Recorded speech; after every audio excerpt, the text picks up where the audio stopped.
దీని పేరు చెప్పే. ఎందుకు? దీని పేరు చెప్పే. ఏమో వండినావు కదా, నీకు దండం పెడతానే. దీని పేరు చెప్పే, నీకు దండం పెడతానే. పేరెందుకు చెప్పమంటున్నావు? పైకి పోయినాక ఏం తిన్నావని అడిగితే దీని పేరు చెప్పాలి కదా అప్పుడు నేను.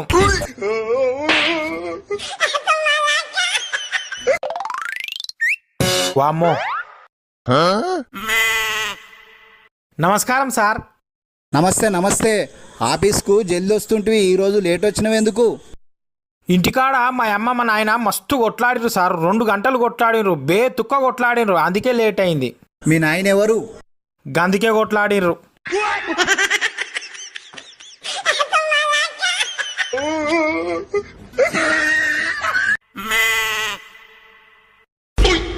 బావా, చెప్పు బుజ్జి. నన్ను ఎప్పుడు దిమాక్ లేందానా తిడతావు కదా బావా. 10 రోజులు కష్టపడి దిమాకి పని చెప్పి ఒక్కటి కనిపెట్టినా. 10